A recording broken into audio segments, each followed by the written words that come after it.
Everyone, it's EK from Draw for Turn. What you're about to listen to is an excerpt from our stream the other night with Jim from the Commander Advisor Group and the Spike Feeders. We had an awesome game that you'll be seeing on YouTube pretty soon.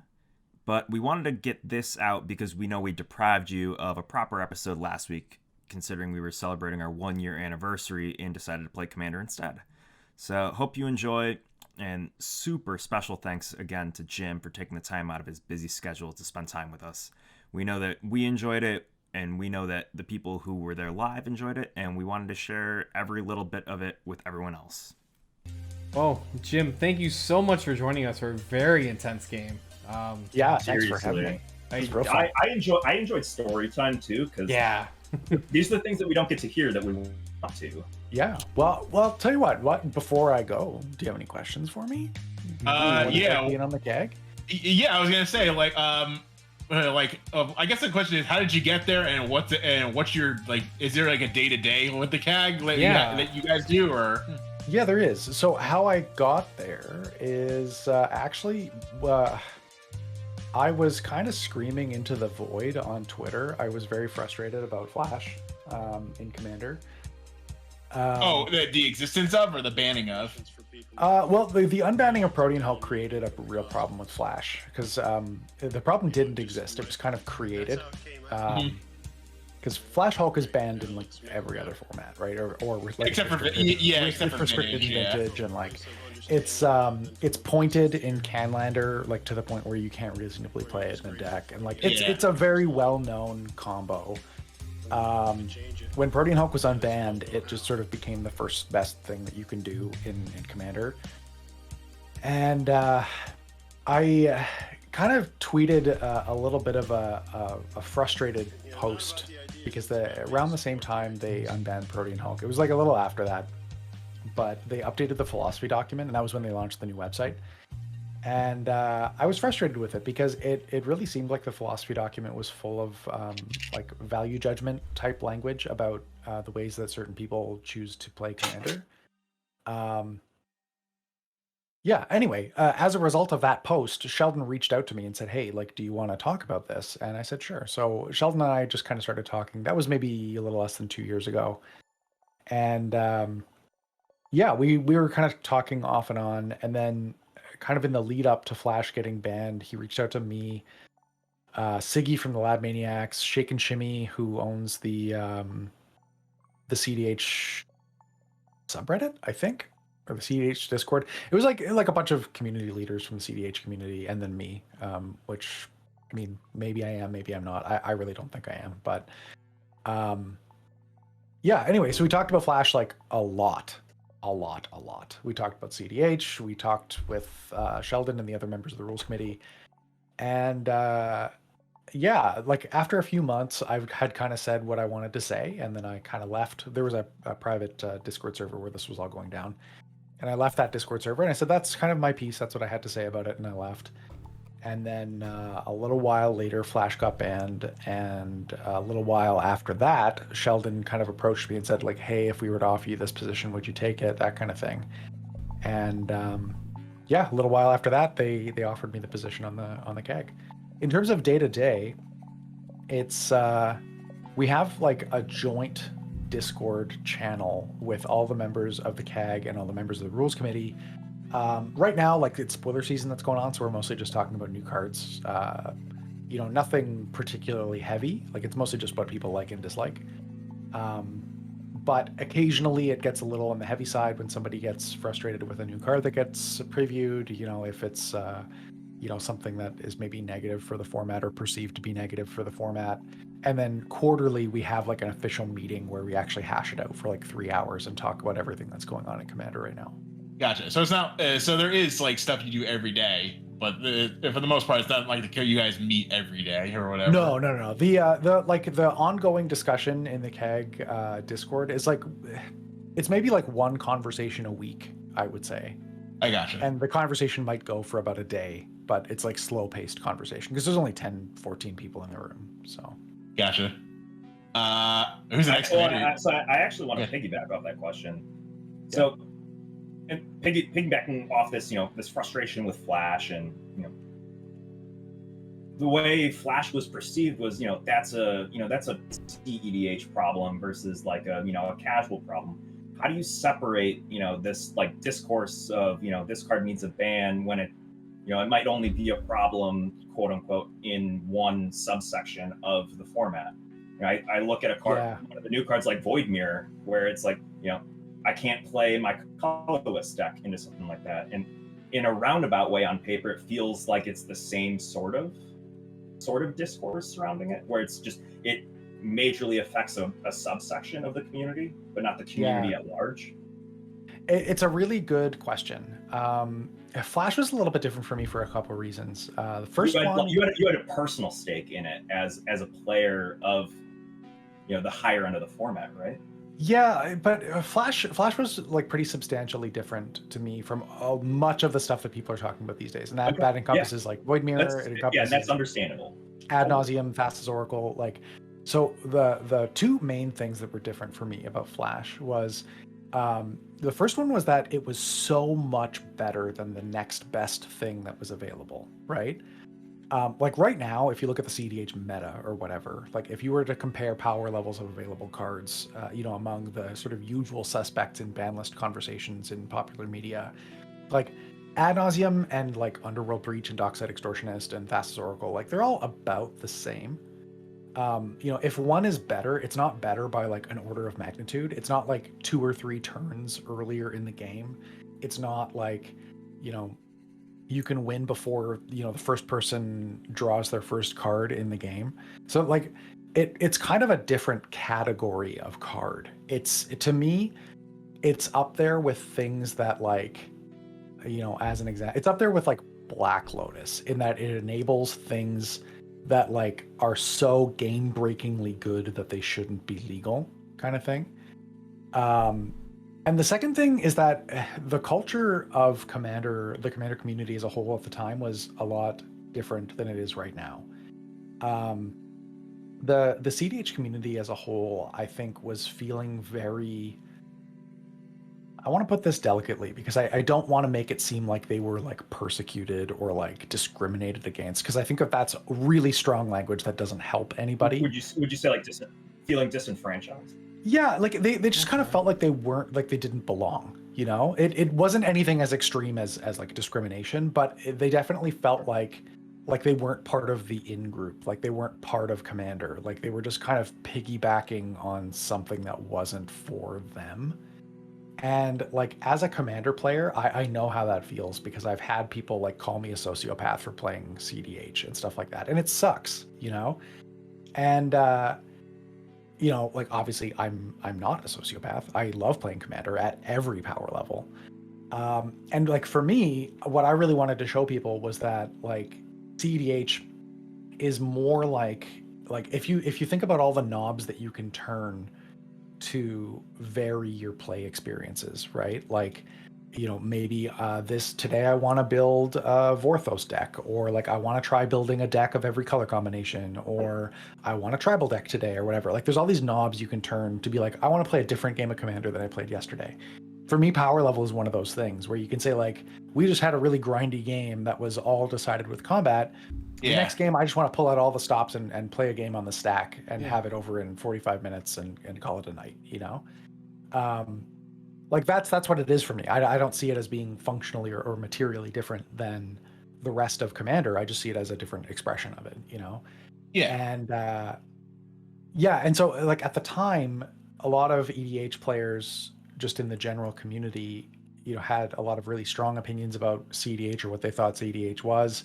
And a lot of the cEDH players, like there was a lot of rumblings about splitting the format into cEDH and EDH as different formats. And I don't like that idea for a whole host of reasons. But, and honestly, like when I was thinking like, do we want Flash to be banned? For me, it actually didn't affect me that much. Our play group, we only had one person that played Flash Hulk. And it was fine. It's fine when it's one person. It's not fine when there's 30 people at your LGS and 28 of them are playing Flash Hulk. Yeah, or you're playing a 4-person mirror with it. Yeah, where it's like, yeah, like if you ever played Modern before Splinter Twin was legal, that's what it felt like playing Flash Hulk, but from turn 1. So like to expand on that, Splinter Twin was like as soon as somebody got, a Deceiver Exarch in play or whatever, you just couldn't tap out or the game was going to be over the next turn, right? And it was like that with Flash, but it was like from turn 0. Like you could not tap out on turns 1, 2, or 3 because somebody would Flash Hulk and win the game. You couldn't even like tap out to counter a spell because you went to counter somebody's spell, and then in response, somebody would Flash Hulk and win the game. And it was just like the most anticlimactic stuff. But aside from gameplay patterns, I think that there were a lot of social problems in the community, and there was a larger and larger divide forming between the cEDH and EDH communities. A lot of like, bad energy between the two groups, and I felt that that was really unhealthy for the format in general. And I felt that banning Flash could alleviate some of that pressure, and I do think that it did. I agree 100%. Yeah. I mean, because like there were so many Flash decks running around. It was like, and the fact that you could have a game where it would like the game would be over on turn 0 is just kind of insane to me. It's awful. It's not that nobody has fun playing that. Not even cEDH people, And, I just look at the content that's being made for cEDH nowadays. There's more content for cEDH than ever, and it in some cases it's exploding in popularity because it's digestible. But you could argue that there was a correlation between the Flash ban and that rise. Oh, 100%. 100%. Not only did that subset of the format get a lot of attention because of it, but a lot of people were able to say, because of Flash being banned, these are the awesome things that we can do now. Yeah, and so that's like, honestly, I think if Flash had not been banned, that the format was probably heading for a split. And the way that I saw that happening was, a large vocal group of players leaves the format and then slowly trickles back into the format as they realize that they don't like what the new cEDH format is. And I just think that that's like negativity, divisiveness, like splitting the community in general, and a whole bunch of people becoming like disillusioned and potentially quitting Magic. And I saw that as a negative thing. So when I said, I think we should ban Flash, and they say, well, they being the rules committee, well, we don't really ban for the top end of the format. It wasn't necessarily a ban for that. It was more to preserve the health of the format in general, at least how I was approaching it. And that is, I would say very comfortably that I was not, like, I was probably the only one arguing that point. I think most of the other people were approaching it from a gameplay perspective. Yeah, there's always two sides to the same coin. Do you think people will have like a negative impression of cEDH on the basis that they've gotten in a game with someone who was playing a deck that was potentially a C deck and the rest of the table wasn't?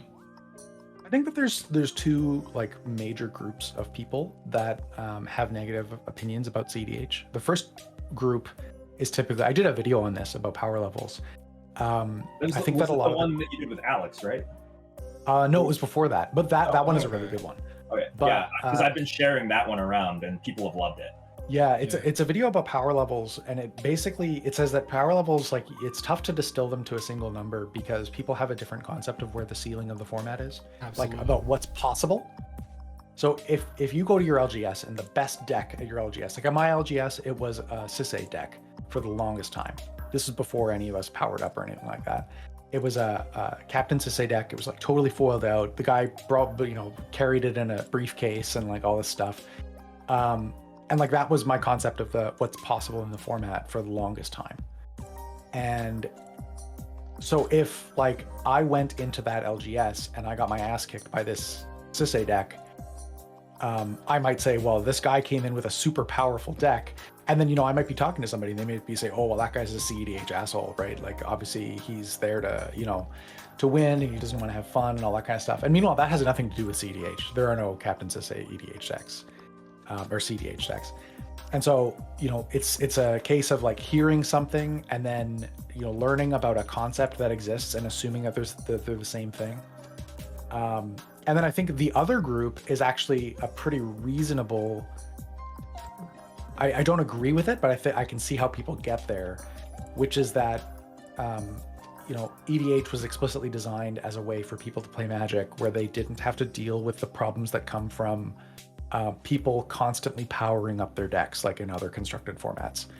And when they hear about cEDH and they hear about people optimizing their commander decks, they get understandably nervous because that's what they like about EDH, is that you don't have to do that, and they are scared of that going away. If that makes sense. Yeah. It does, absolutely. That kind of leads me to a question, like, so bearing in mind, like, you know, cEDH being sort of an upper level optimization on the decks, what would be like a piece of advice you would give to someone that's interested in stepping their foot into that area? Because it's sort of, in a way, is another world, but it's another world of huge possibilities with a lot of options. Like, it's kind of unbelievable what you can do. It really is. Like, it's, again, you know, we talk about what's possible in the format, and some people don't even realize like the crazy stuff you can do, you know? Like, That's it how is truly wild. That's how I built my first deck. Yeah, it's truly wild what you can do in Commander. Like, it's the format that, like, you can literally do whatever you want, and it's easier to make stuff happen because you have that like 8th card that always starts in your hand. But I would say if somebody wanted to get into cEDH, I would start with watching content on YouTube. Maybe go onto a stream, that kind of thing. Before you, like, don't buy a single card before you start watching content, you know? And I'm not even talking about my content, because like my content is not necessarily representative of the cEDH meta. I don't really care too much about the meta that kind of forms of like the best decks and the decks that are designed to play against them. I don't really care about that. We just play like weird random stuff. So like comparing it to other formats, we play like Merfolk and like just the weird off meta decks that every once in a while they'll spike a tournament and everybody's like, oh, is this the next best deck? And it isn't. But pick a channel like Playing with Power or Play to Win. Play to Win is really, really accessible because they keep a lot of the banter that shows that you can kind of still be social when you're playing cEDH. But watch a whole bunch of content and decide whether you like the way that it feels, you know? After that, what I would do is check out the cEDH decklist database, which is a database of curated decks that are kind of, I'm not a huge fan of the way that it's implemented, but it is a good resource for deck lists that are like near the top of what's possible in the format. And then just go exploring, see if you can find something that you like. There's like representation in every color identity. So if you like playing a certain color identity, just like look, see what's available. And then I would say if your group is available or is open to proxying, try proxying up a deck. Don't like spring this on your group because it's something that people generally aren't receptive to unless you talk to them ahead of time. But maybe even consider proxying up 4 decks that are designed to play against each other and just hand them out to your friends and say, do you want to try playing this way? And then if you like it, great. And if you don't, then, you know, nothing lost because you haven't sunk 10 grand into an EDH deck. And then, yeah, if you really start liking it, start picking up cards. You don't have to pick up cards, but, you know, if you want to play at an LGS, you do. So Yeah. that I would say that's probably a pretty good path to getting into it if it's right. something you want to get into. All right, here we go. You can. This is a secret. You can keep it a secret. Who's your next commander? Who's my next commander? Oh, I have 4. Is that okay? It's a 4-way tie. Okay, I have one. Let's see if we match up at all. Okay, so I am building a battle box of 4 decks that are designed to play against each other. You're speaking Sean's language Oh, right I now. love battle boxes. It's his project right now. They all play commanders that are not legal commanders. Oh, Okay. Because I really am going to start talking on Spike on the Mic about this quite a bit soon. I love the idea of pushing the boundaries of what's like legal in the format. Like I have a Flash Hulk deck that I play against the rules committee all the time, even though Flash is banned. And like Commander is a format where if you talk to people about what you're doing and you're doing cool things, then the ban list doesn't matter. And like the rules only kind of matter. And that's laid out. That's laid out in Rule 0 as well. Yeah, It's a basic. yeah, exactly. And I want to emphasize that it actually is a conversation that you can have. It's not like the ban list is the ban list, and then Rule 0 is just about talking about whether you want to play land destruction or not. You know. Yeah. So I'm building a battle box of 4 non-standard commanders. One of them is Westvale Abbey. One of them is Parhelion 2. One of them is Immerwolf. And the last one I'm forgetting, it is Oh, why am I forgetting this? It's Parhelion 2, Westvale Abbey. Oh, the Ozolith is the last one. Oh, that's so Okay. cool. That's not the direction I thought you were gonna go. I love it though. Yeah. So I'm building it because my playgroup is kind of sick of cEDH and we just want to play dumb, goofy decks for a little while. So I'm building these so that I can surprise my brother and our editor and a couple other people with them. Yeah, I was gonna say these are all happen to be legendary permanents, if I'm not mistaken. Yeah, Correct? they're legendary non-creatures. Yeah. But they're like close to being creatures, kind of. I mean, Parhelion 2 is Westvale- almost a creature, yeah. Yeah, Parhelion 2. Parhelion 2 is going to be Angel Tribal. Emerwolf. Sorry, I guess Emerwolf is a creature, but not a legendary creature. Oh, I hope Giant Ox makes it into that I Parhelion was 2 about to deck. say, you No, kind of have to. Parhelion 2 is going to be Angel Tribal. Oh, okay. The Emerwolf deck is going to be Werewolf Tribal. Ooh. Westvale Abbey is going to be like very thematic. It's going to be like cultists and altars. Oh, I love that. Yeah. Because it would be like if you walked into Westvale Abbey, this is what you would find. And then Yeah. like they're going to summon a demon, you know? Yeah. And then the Ozolith is going to be a take on color identity that's slightly different, where it's not going to have a color identity. It's going to have a type identity. So everything except for basic lands is going to have to be artifacts. So they can okay. be color, but they all have to be artifacts. Gotcha. Or sorry, every permanent, I guess. And then what's the last one? That was 4. Yeah, Emerwolf is Werewolf Travel. Yeah. So my next my idea actually was Lonus, that new blue-green commander. But most of the creature base was going to be like these like urban creatures of like urban myth and like oddities and stuff like that, like Bigfoot, Oh yeah, Wendigo, what do they call them? like- Cryptids. cryptids. Yeah, Cryptids. Yeah. yeah. He's a cryptozoologist, so that's what he does. Yeah, that's sweet. Yeah.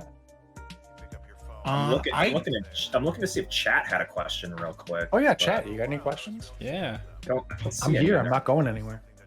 Yeah. If you have a question for Jim. Oh yeah, this is Jim. the time to ask him. You said that mat is available, or not yet? Yeah, This spike mat. it's Yeah. it's limited, and they're almost out. Yeah. Let me see. It's on our website, spikefeeders.com. Yes. Okay. So we have 2 of them. There's this one, which is Spike, and then there's this one, which is Spikle on the Michael, which is a take Spikle on the Ah, that's so Michael. good. which is a take on my Spike on the Mic podcast series. Yeah, they're available on spikefeeders.com if you want to check that All right, out. cool. So I would say if I buy one, I would hope you would sign at least you sign it for me if that would be. Oh Cool. yeah, yeah, happily. Okay. I'll just put it in the order note or something. Mm-hmm. We did get a question from chat from MTG Girl. She's asking, how is Jim today? How is Jim today? That's a good question, MTG girl. You know, I'm doing pretty good. I'm and she's also appears to be asking about this playmat here, my lovely. I'm Oh, talking your about the no playmat, your no not name about play MTG Girl. your no name playmat, yeah. Yeah, so this is a playmat that's based on the branding for a grocery store here in Canada. No I frills. can't sell them. I can't sell them because I don't own the rights to these images and this design. But I can tell you that I got it made custom from a custom playmat maker. I'm not condoning, you know, if you were to go out and get a custom one made yourself, that is something that you could do. You heard it here, I folks. guess- Not condoned, but the option is available. Oh, I guess in piggybacking, do you remember your first commander deck? I do. It was Vorl of the Hulklade, the Simic commander. Yeah, we built him a couple times actually. Yep, doubling +1/+1 counters, and then that I split the tech. I split the red into my Aurelia deck, and the rest of it went into a Kresh the Bloodbraided deck. Oh, very classic. Yeah. I think mine was Mael the Anima. Ooh, nice. That's That's a- like a vintage, like Very stompy classic, yeah. EDH. Yeah. Yeah, because I wanted to, because like, well, this was I remember playing back in like the tuck rule days where you could tuck stuff, and I just remember getting oblationed, and I felt so sad. Our play group was like my Aurelia deck. Bill's Orzhov control deck was Obsid out of the Ghost Council. Elliot was playing Mizzix because he really loved that David McDarby and Danny West Commander versus. Yeah. They played Tolsimir Wolfblood and Mizzix. Oh, yeah. And then Jerry played Ural, and that was our pod for the longest time. Yeah. Oh man, I remember back in, it was 2011 when the format first became, well, there was white in the format or something like that. Mm-hmm. I just remember I played my deck was terrible. It was just like so little ramp, like so little draw. I think we all agreed that like Scroll Rack was so good it was like an auto include in every deck. Oh yeah. In hindsight, I wish I had kept the Scroll Rack, but whatever. Yeah, true. True. Sean, do you remember your first deck? Yeah. Niv Mizzet, Obvious Dragon. It was Binder Tribal Red and Blue. With one curiosity and no tutors. But it was my fun little jank of the deck was Eye of the Storm and Hive Mind, and it was my beautiful, so much fun. EK, I think yours was what, Safi Eric's daughter? No, my first one was that's my latest one. That's my cEDH deck. Oh, okay. My first one was Aurelia War Leader, but at the time I didn't know what I was doing, and I didn't realize that you had to like really know what you were doing to play Boros. So I just built like Joey Wheeler Tribal and just put all of the angels and all of the Boros cards in the rare binder. Baby Dragon. Yeah. I love it. I didn't realize that you like, to like play a more optimal Aurelia War Leader deck, which my shop was a little bit of a spikier shop. Like, you wanted the things like Sword of Feast and Famine and Aggravated Assault, or like Seize the Day, extra combat sort of things. And like I just didn't know about those cards. So like I was lucky that the guys that ended up playing with helped me fix up the deck a little bit, but I've since taken it apart and cannibalized it into 4 different decks. But it lasted me a good long while. I have the opposite experience with Aurelia. I brought it the first time that I ever played Commander at an LGS. It was like randomly paired, whatever. And I killed a guy on turn 5, and he got really upset. And I'm like, it's the best rollout I ever had with that deck, and never had a rollout like that ever again. And he got really upset, and I'm like, That's how I was with my Feather deck, because like after like 2 games with the Aurelia deck, it was like, well, I could build another deck for $25, and I built Feather, and I played it into the same sweatier pods, and it was like, what the hell is going on here? Like this was before people realized that Feather was a kill on site card. Yeah. So it's just like, it's turn 5. I've drawn my entire deck, and I'm looping protection from all colors every turn, and every turn cycle, and just continuing to go. Awesome. Well, Jim, thank you so much again for tonight. We had an absolute blast. Yeah, I would love to play again. I would love to play again if you're ever open to that idea. Yeah, definitely. We'll definitely we can work out a date where that'll work. Perfect. Yeah, maybe I can tweak up Rihanna and like give it a run. Yeah, let's do it. Put it through its paces. I'll get you get a crack at the cryptid deck too, if you really want. Secrets of it. EK is gonna hit you up with PO I box need to info. get a PO box or something so we can send you our playmat, because we want to give you a gift for taking up your valuable Monday evening. Yeah, we have a corporate gifting department, so I will use it proudly. Fantastic. That's what I like to hear. We're slowly taking over the world by getting more putting our playmat places. Yeah, one playmat at a time is our new slogan. Adriano's art is just too good to keep for ourselves, so it's really sweet. We share it with our friends. Jim, if you want to let the fine people know where they could find you at one last time. Sure, yeah. You can find me on YouTube or Twitch at the Spike Feeders. That's the channel that I run with a bunch of friends here in Winnipeg. And then if you want to get a hold of me on Twitter, you can reach me at the Spike Feeders. Or if you want to get a hold of me specifically, I'm Jim TSF on Twitter. Fantastic. Well, everyone, it's been a blast. We had a long game, grindy times, bunch of board clears, and happy to say we're gonna definitely have to do this again. Yeah. Friends, as always, remember to untap, upkeep, support your local game store, wear your mask. We're almost over the hurdle, and draw for turn.